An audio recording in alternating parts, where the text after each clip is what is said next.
एक अनूठी यात्रा पर हम निकलते हैं। मनुष्य जाति के पास बहुत शास्त्र है, पर अष्टावक्र गीता जैसा शास्त्र नहीं। वेद फीके हैं, उपनिषद बहुत धीमी आवाज में बोलते हैं। गीता में भी ऐसा गौरव नहीं जैसा अष्टावक्र की संहिता में है। कुछ बात ही अनूठी है। सबसे बड़ी बात तो यह है कि न समाज, न राजनीति, न जीवन की किसी और व्यवस्था का कोई प्रभाव अष्टावक्र के वचनों पर है। इतना शुद्ध भावातीत वक्तव्य समय और काल से अतीत दूसरा नहीं है। शायद इसीलिए अष्टावक्र की गीता, अष्टावक्र की संहिता का बहुत प्रभाव नहीं पड़ा। कृष्ण की गीता का बहुत प्रभाव पड़ा। पहला कारण, कृष्ण की गीता समन्वय है। सत्य की उतनी चिंता नहीं है जितनी समन्वय की चिंता है। समन्वय का आग्रह इतना गहरा है कि अगर सत्य थोड़ा खो भी जाए तो कृष्ण राजी है। कृष्ण की गीता खिचड़ी जैसी है, इसलिए सभी को भाती है, क्योंकि सभी का कुछ न कुछ उसमें मौजूद है। ऐसा कोई संप्रदाय खोजना मुश्किल है जो गीता में अपनी वाणी न खोज ले। ऐसा कोई व्यक्ति खोजना मुश्किल है जो गीता में अपने लिए कोई सहारा न खोज ले। इन सबके लिए अष्टावक्र की गीता बड़ी कठिन होगी। अष्टावक्र समन्वयवादी नहीं है, सत्यवादी है। सत्य जैसा है वैसा कहा है, बिना किसी लागलपेट के। सुनने वाले की चिंता नहीं है। सुनने वाला समझेगा नहीं समझेगा इसकी भी चिंता नहीं है। सत्य का ऐसा शुद्धतम वक्तव्य न पहले कहीं हुआ, न फिर बाद में कभी हो सका। कृष्ण की गीता लोगों को प्रिय है क्योंकि अपना अर्थ निकाल लेना बहुत सुगम है। कृष्ण की गीता काव्यात्मक है। 2 और 2 5 भी हो सकते हैं, 2 और 2 3 भी हो सकते हैं। अष्टावक्र के साथ कोई खेल संभव नहीं। वहां 2 और 2 4 ही होते हैं। अष्टावक्र का वक्तव्य शुद्ध गणित का वक्तव्य है।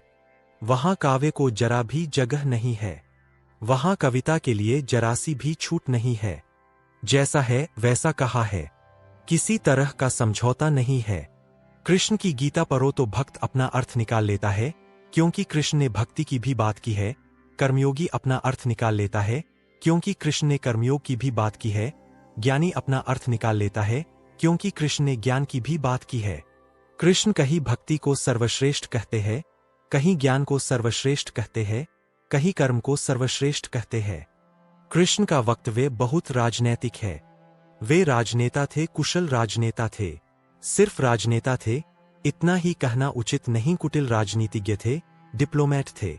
उनके वक्तव्य में बहुत सी बातों का ध्यान रखा गया है, इसलिए सभी को गीता भा जाती है। इसलिए तो गीता पर हजारों टीकाएं हैं। अष्टावक्र पर कोई चिंता नहीं करता, क्योंकि अष्टावक्र के साथ राजी होना हो तो तुम्हें अपने को छोड़ना पड़ेगा।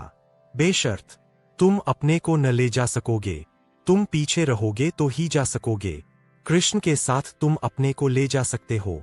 कृष्ण के साथ तुम्हें बदलने की कोई भी जरूरत नहीं है। कृष्ण के साथ तुम मौजू पढ़ सकते हो। इसलिए सभी सांप्रदायिकों ने कृष्ण की गीता पर टीकाएं लिखी। शंकर ने, रामानुज ने, निम्बार्क ने, वल्लभ ने, सबने अपने अर्थ निकाल लिए। कृष्ण ने कुछ ऐसी बात कही है जो बहुअर्थी है, इसलिए मैं कहता हूं काव्यात्मक है। कविता में से मनचाहे अर्थ निकल सकते हैं। कृष्ण का वक्तव्य ऐसा है जैसे वर्षा में बादल घिरते हैं, जो चाहो देख लो। कोई देखता है हाथी की सूंड, कोई चाहे गणेश जी को देख ले। किसी को कुछ भी नहीं दिखाई पड़ता। वह कहता है, कहाँ की फिजूल बातें कर रहे हो। बादल है, धुआं, इसमें कैसी आकृतियां देख रहे हो। पश्चिम में वैज्ञानिक मन के परीक्षण के लिए स्याही के धब्बे ब्लॉटिंग पेपर पर डाल देते हैं और व्यक्ति को कहते हैं, देखो इसमें क्या दिखाई पड़ता है। व्यक्ति गौर से देखता है, उसे कुछ न कुछ दिखाई पड़ता है। वहां कुछ भी नहीं है, सिर्फ ब्लॉटिंग पेपर पर स्याही के धब्बे हैं। बेतरतीब फेंके गए, सोच विचार कर भी फेंके नहीं गए हैं। ऐसे ही बोतल उंडेल दी है, लेकिन देखने वाला कुछ न कुछ खोज लेता है। जो देखने वाला खोजता है वह उसके मन में है, वह आरोपित कर लेता है। तुमने भी देखा होगा, दीवार पर वर्षा का पानी पड़ता है, लकीरें खिंच जाती है। कभी आदमी की शक्ल दिखाई पड़ती है, कभी घोड़े की शक्ल दिखाई पड़ती है। तुम जो देखना चाहते हो आरोपित कर लेते हो। रात के अंधेरे में कपड़ा टंगा है, भूत प्रेत दिखाई पड़ जाते हैं। कृष्ण की गीता ऐसी ही है, जो तुम्हारे मन में है दिखाई पड़ जाएगा। तो शंकर ज्ञान देख लेते हैं, रामानुज भक्ति देख लेते हैं, तिलक कर्म देख लेते हैं और सब अपने घर प्रसन्नचित लौट आते हैं कि ठीक कृष्ण वही कहते हैं जो हमारी मान्यता है। इमर्सन ने लिखा है कि एक बार एक पड़ोसी प्लेटो की किताबें उनसे मांग कर ले गया। अब प्लेटो 2000 साल पहले हुआ और दुनिया के थोड़े से अनूठे विचारकों में से एक। कुछ दिनों बाद इमर्सन ने कहा, किताबें पढ़ ली हो तो वापस कर दें। वह पड़ोसी लौटा गया। इमर्सन ने पूछा, कैसी लगी? उस आदमी ने कहा कि ठीक। इस आदमी प्लेटो के विचार मुझसे मिलते जुलते हैं। कई दफे तो मुझे ऐसा लगा कि इस आदमी को मेरे विचारों का पता कैसे चल गया। प्लेटो 2000 साल पहले हुआ है, इसको शक हो रहा है कि इसने कहीं मेरे विचार तो नहीं चुरा लिए। कृष्ण में ऐसा शक बहुत बार होता है। इसलिए कृष्ण पर सदियां बीत गईं, टीकाएं चलती जाती है। हर सदी अपना अर्थ खोज लेती है, हर व्यक्ति अपना अर्थ खोज लेता है। कृष्ण की गीता स्याही के धब्बों जैसी है। एक कुशल राजनीतिज्ञ का वक्तव्य है, अष्टावक्र की गीता में तुम कोई अर्थ न खोज पाओगे। तुम अपने को छोड़कर चलोगे तो ही अष्टावक्र की गीता स्पष्ट होगी। अष्टावक्र का सुस्पष्ट संदेश है, उसमें जरा भी तुम अपनी व्याख्या न डाल सकोगे। इसलिए लोगों ने टीकाएं नहीं लिखीं। टीका लिखने की जगह नहीं है, तोड़ने मरोड़ने का उपाय नहीं है, तुम्हारे मन के लिए सुविधा नहीं है कि तुम कुछ डाल दो। अष्टावक्र ने इस तरह से वक्तव्य दिया है कि सदियां बीत गईं, उस वक्तव्य में कोई कुछ जोड़ नहीं पाया, घटा नहीं पाया। बहुत कठिन है ऐसा वक्तव्य देना। शब्द के साथ ऐसी कुशलता बड़ी कठिन है। इसलिए मैं कहता हूं, एक अनूठी यात्रा तुम शुरू कर रहे हो। अष्टावक्र में राजनीतिज्ञों की कोई उत्सुकता नहीं है, न तिलक की, न अरविंद की, न गांधी की, न विनोबा की, किसी की कोई उत्सुकता नहीं है, क्योंकि तुम अपना खेल न खेल पाओगे। तिलक को उकसाना है देशभक्ति, उठाना है कर्म का ज्वार। कृष्ण की गीता सहयोगी बन जाती है। कृष्ण हर किसी को कंधा देने को तैयार है। कोई भी चला लो गोली उनके कंधे पर रखकर, वे राजी है। कंधा उनका, पीछे छिपने की तुम्हें सुविधा है, और उनके पीछे से गोली चलाओ तो गोली भी बहुमूल्य मालूम पड़ती है। अष्टावक्र किसी को कंधे पर हाथ भी नहीं रखने देते। इसलिए गांधी की कोई उत्सुकता नहीं है, तिलक की कोई उत्सुकता नहीं है, अरविंद, विनोबा को कुछ लेना देना नहीं है, क्योंकि तुम कुछ थोप न सकोगे। राजनीति की सुविधा नहीं है। अष्टावक्र राजनीतिक पुरुष नहीं है। यह पहली बात ख्याल में रख लेनी जरूरी है। ऐसा सुस्पष्ट, खुले आकाश जैसा वक्तव्य, जिसमें बादल है ही नहीं, तुम कोई आकृति देख न पाओगे। आकृति छोड़ोगे सब, बनोगे निराकर, अरूप के साथ जोड़ोगे संबंध तो अष्टावक्र समझ में आएंगे। अष्टावक्र को समझना चाहो तो ध्यान की गहराई में उतरना होगा, कोई व्याख्या से काम होने वाला नहीं है। और ध्यान के लिए भी अष्टावक्र नहीं कहते कि तुम बैठकर राम राम जपो। अष्टावक्र कहते हैं, तुम कुछ भी करो, वह ध्यान न होगा।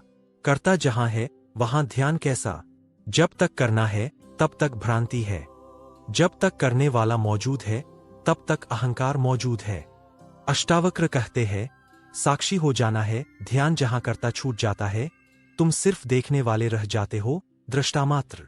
दृष्टामात्र हो जाने में ही दर्शन है। दृष्टामात्र हो जाने में ही ध्यान है। दृष्टामात्र हो जाने में ही ज्ञान है। इसके पहले कि हम सूत्र में उतरें, अष्टावक्र के संबंध में कुछ बातें समझ लेनी जरूरी है। ज्यादा पता नहीं है, क्योंकि न तो वे सामाजिक पुरुष थे, न राजनीतिक, तो इतिहास में कोई उल्लेख नहीं है। बस थोड़ी सी घटनाएं ज्ञात हैं, वे भी बड़ी अजीब, भरोसा करने योग्य नहीं, लेकिन समझोगे तो बड़े गहरे अर्थ खुलेंगे। पहली घटना अष्टावक्र पैदा हुए उसके पहले की, पीछे का तो कुछ पता नहीं है। गर्भ की घटना। पिताब्रे पंडित। अष्टावक्र मां के गर्भ में। पिता रोज वेद का पाठ करते हैं और अष्टावक्र गर्भ में सुनते हैं। एक दिन अचानक गर्भ से आवाज आती है कि रुको भी, यह सब बकवास है। ज्ञान इसमें कुछ भी नहीं, बस शब्दों का संग्रह है। शास्त्र में ज्ञान कहाँ? ज्ञान स्वयं में है। शब्द में सत्य कहाँ? सत्य स्वयं में है। पिता स्वभावतः नाराज हुए। एक तो पिता, फिर पंडित, और गर्भ में छिपा हुआ बेटा इस तरह की बात कहे। अभी पैदा भी नहीं हुआ, क्रोध में आ गए, आग बबूला हो गए। पिता का अहंकार चोट खा गया। फिर पंडित का अहंकार। बड़े पंडित थे, बड़े विवादी थे, शास्त्रार्थी थे। क्रोध में अभिशाप दे दिया कि जब पैदा होगा तो 8 अंगों से टेढ़ा होगा, इसलिए नाम अष्टावक्र। 8 जगह से कुबड़े पैदा हुए, 8 जगह से ऊंट की भांति इर्छे तिरछे। पिता ने क्रोध में शरीर को विक्षत कर दिया। ऐसी और भी कथाएं हैं। कहते हैं बुद्ध जब पैदा हुए तो खड़े खड़े पैदा हुए। मां खड़ी थी वृक्ष के तले, खड़े खड़े। मां खड़ी थी, खड़े खड़े पैदा हुए। जमीन पर गिरे नहीं कि चले, 7 कदम चले। 8वें कदम पर रुककर 4 आर्य सत्यों की घोषणा की कि जीवन दुख है, अभी 7 कदम ही चले हैं। पृथ्वी पर की जीवन दुख है, कि दुख से मुक्त होने की संभावना है, कि दुख मुक्ति का उपाय है, कि दुख मुक्ति की अवस्था है, निर्वाण की अवस्था है। लाओत्सु के संबंध में कथा है कि लाओत्सु बूढ़े पैदा हुए, 80 वर्ष के पैदा हुए, 80 वर्ष तक गर्भ में ही रहे। कुछ करने की चाह ही न थी तो गर्भ से निकलने की चाह भी न हुई। कोई वासना ही न थी तो संसार में आने की भी वासना न हुई। जब पैदा हुए तो सफेद बाल थे, 80 वर्ष के बूढ़े थे। जरथुस्त्र के संबंध में कथा है कि जब जरथुस्त्र पैदा हुए तो पैदा होते से ही खिलखिलाकर हंसे, मगर इन सबको मात कर दिया अष्टावक्र ने। ये तो पैदा होने के बाद की बातें हैं। अष्टावक्र ने अपना पूरा वक्तव्य दे दिया पैदा होने के पहले। ये कथाएं महत्वपूर्ण है। इन कथाओं में इन व्यक्तियों के जीवन की सारी सार संपदा है, निचोड़ है। बुद्ध ने जो जीवन भर में कहा उसका निचोड़। बुद्ध ने अष्टांगिक मार्ग का उपदेश दिया तो 7 कदम चले, 8वें पर रुक गए। 8 अंग है कुल। पहुंचने की अंतिम अवस्था है सम्यक समाधि। उस समाधि की अवस्था में ही पता चलता है जीवन के पूरे सत्य का। उन 4 आर्य सत्यों की घोषणा कर दी। लाओत्सु बूढ़ा पैदा हुआ। लोगों को 80 साल लगते हैं, तब भी ऐसी समझ नहीं आ पाती। बूढ़े होकर भी लोग बुद्धिमान कहाँ हो पाते हैं। बूढ़ा होना और बुद्धिमान होना पर्यायवाची तो नहीं। बाल तो धूप में भी पकाए जा सकते हैं। लाओत्सु की कथा इतना ही कहती है कि अगर जीवन में त्वरा हो, तीव्रता हो तो जो 80 साल में घटता है वह एक क्षण में घट सकता है। प्रज्ञा की तीव्रता हो तो एक क्षण में घट सकता है। बुद्धि मलिन हो तो 80 साल में भी कहा घटता है। जरथुस्त्र जन्म के साथ ही हंसे। जरथुस्त्र का धर्म अकेला धर्म है दुनिया में जिसको हंसता हुआ धर्म कह सकते हैं। अति पार्थिव पृथ्वी का धर्म है। इसलिए तो पारसी दूसरे धार्मिकों को धार्मिक नहीं मालूम होते, नाचते गाते प्रसन्न। जरथुस्त्र का धर्म हंसता हुआ धर्म है, जीवन के स्वीकार का धर्म है, निषेध नहीं है, त्याग नहीं है। तुमने कोई पारसी साधु देखा नंगधरंग खड़ा हो जाए, छोड़ दे, धूप में खड़ा हो जाए, धूनी रमाकर बैठ जाए? नहीं, पारसी धर्म में जीवन को सताने, कष्ट देने की कोई व्यवस्था नहीं है। जरथुस्त्र का सारा संदेश यही है कि जब हंसते हुए परमात्मा को पाया जा सकता है तो रोते हुए क्यों पाना। जब नाचते हुए पहुंच सकते हैं उस मंदिर तक तो नाहक कांटे क्यों बोने। जब फूलों के साथ जाना हो सकता है तो यह दुखवाद क्यों। इसलिए ठीक है, प्रतीक ठीक है कि जरथुस्त्र पैदा होते ही हंसे। इन कथाओं में इतिहास मत खोजना, ऐसा हुआ है ऐसा नहीं है। लेकिन इन कथाओं में एक बड़ा गहरा अर्थ है। तुम्हारे पास एक बीज पड़ा है। जब तुम बीज को देखते हो तो इससे पैदा होने वाले फूल की कोई भी तो खबर नहीं मिलती। यह क्या हो सकता है, इसकी भनक भी तो नहीं आती।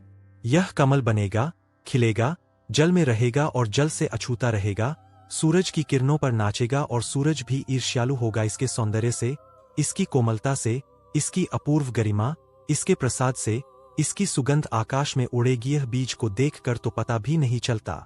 बीज को तो देखकर इसकी कोई कल्पना भी नहीं कर सकता, अनुमान भी नहीं कर सकता। लेकिन एक दिन यह घटता है तो 2 तरह से हम सोच सकते हैं। या तो हम बीज को पकड़ ले जोर से और हम कहें जो बीज में दिखाई नहीं पड़ा वह कमल में भी घट नहीं सकता। यह भ्रम है, यह धोखा है, यह झूठ है। जिनको हम तर्कनिष्ठ कहते हैं, संदेहशील कहते हैं, उनका यही आधार है। वे कहते हैं जो बीज में नहीं दिखाई पड़ा वह फूल में हो नहीं सकता, कहीं भ्रांति हो रही है।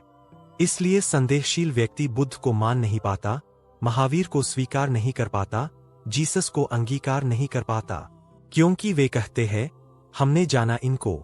जीसस अपने गांव में आए, बड़े हैरान हुए, गांव के लोगों ने कोई चिंता ही न की। जीसस का वक्तव्य है कि पैगंबर की अपने गांव में पूजा नहीं होती। कारण क्या रहा होगा? क्यों नहीं होती गांव में पूजा पैगंबर की? गांव के लोगों ने बचपन से देखा, बड़ई जोसेफ का लड़का है। लकड़ियां ढोते देखा, रिंदा चलाते देखा, लकड़ियां चीरते देखा, पसीने से लथपथ देखा, सड़कों पर खेलते देखा, झगड़ते देखा। गांव के लोग इसे बचपन से जानते हैं, बीज की तरह देखा। आज अचानक यह हो कैसे सकता है कि यह परमात्मा का पुत्र हो गया? नहीं, जिसने बीज को देखा है वह फूल को मान नहीं पाता। वह कहता है जरूर धोखा होगा, बेईमानी होगी, यह आदमी पाखंडी है। बुद्ध अपने घर वापस लौटे तो पिता, सारी दुनिया को जो दिखाई पड़ रहा था वह पिता को दिखाई नहीं पड़ा।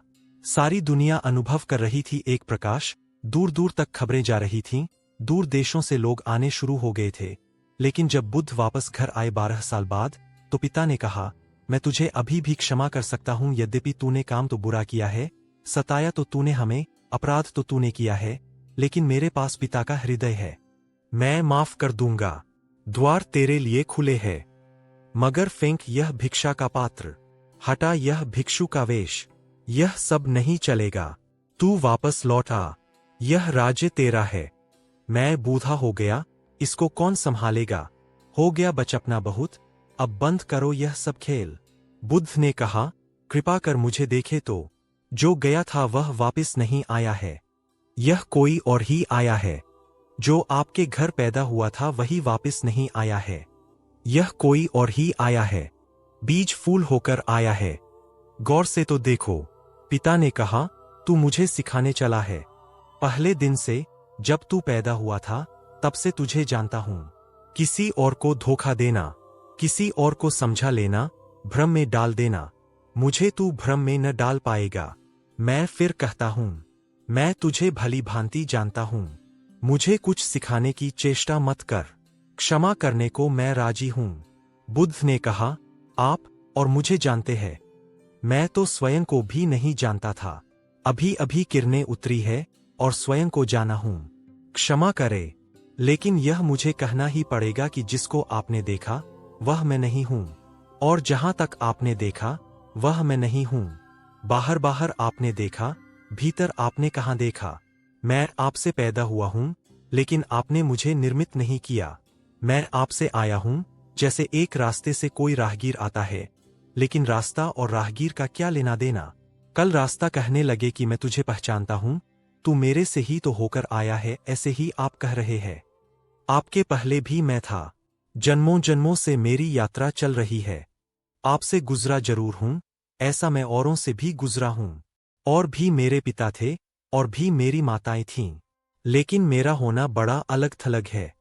कठिन है बहुत, अति कठिन है। अगर बीज देखा तो फूल पर भरोसा नहीं आता। एक तो ढंग है अश्रद्धालु का, तर्कवादी का, संदेहशील का, कि वह कहता है कि बीज को हम पहचानते हैं तो फूल हो नहीं सकता। हम कीचड़ को जानते हैं, उस कीचड़ से कमल हो कैसे सकता है?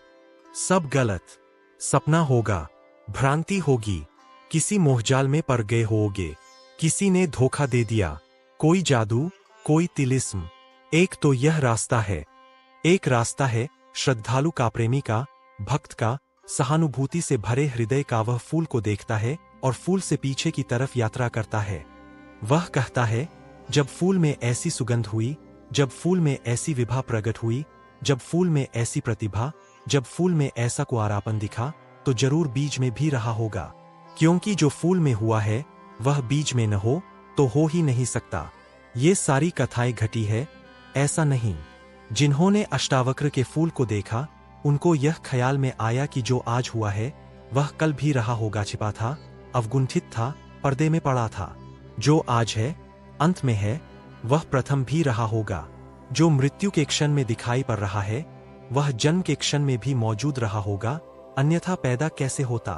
तो एक तो ढंग है फूल से पीछे की तरफ देखना, और एक है बीज से आगे की तरफ देखना। गौर से देखो तो दोनों में सार सूत्र एक ही है, दोनों की आधार भित्ति एक ही है, लेकिन कितना जमीन आसमान का अंतर हो जाता है। जो बीज वाला है वह भी यह कह रहा है कि जो बीज में नहीं है वह फूल में कैसे हो सकता है। यह उसका तर्क है। फूल वाला भी यही कह रहा है। वह कह रहा है, जो फूल में है वह बीज में भी होना ही चाहिए। दोनों का तर्क तो एक है, लेकिन दोनों के देखने के ढंग अलग है। बड़ी अड़चन है। मुझसे कोई पूछता था कि आपके साथ बचपन में बहुत लोग पढ़े होंगे स्कूल में, कॉलेज में वे दिखाई नहीं पड़ते। वे कैसे दिखाई पड़ सकते हैं? उनको बड़ी अड़चन है। वे भरोसा नहीं कर सकते। अति कठिन है उन्हें। कल ही मेरे पास रायपुर से किसी ने एक अखबार भेजा। श्री हरिशंकर परसाई ने एक लेख मेरे खिलाफ लिखा है। वे मुझे जानते हैं, कॉलेज के दिनों से जानते हैं।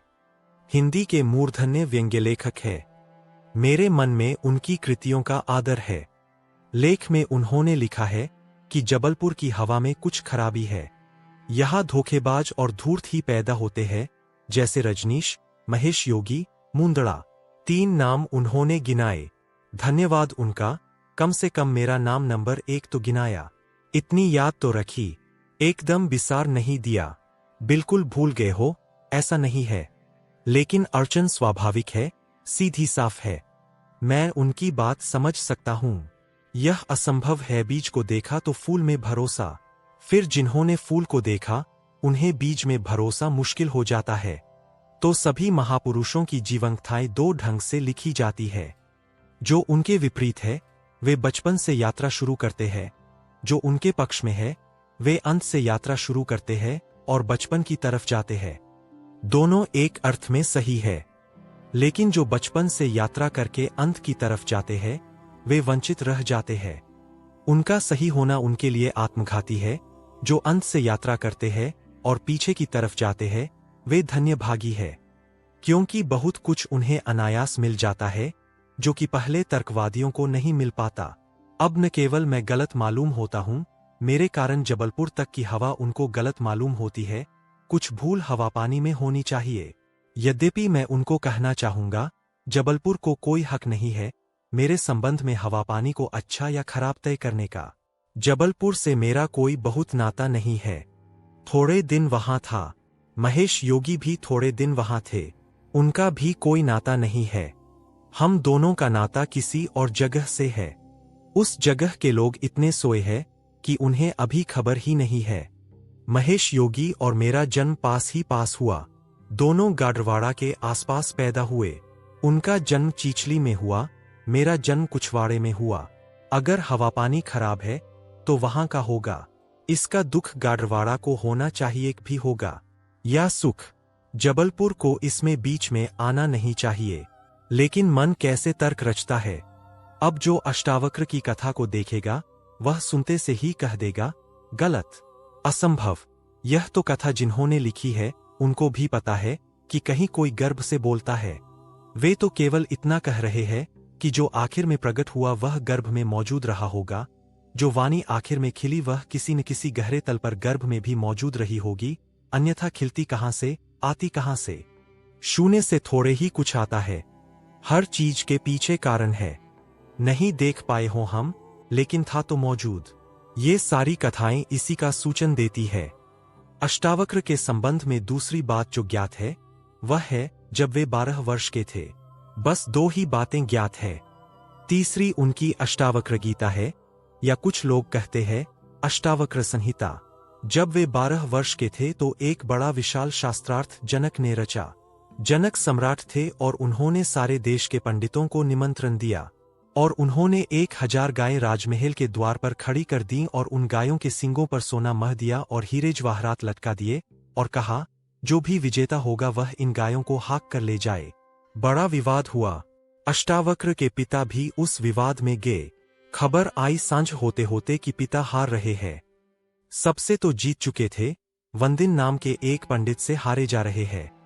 यह खबर सुनकर अष्टावक्र भी राजमहल पहुंच गया। सभा सजी थी।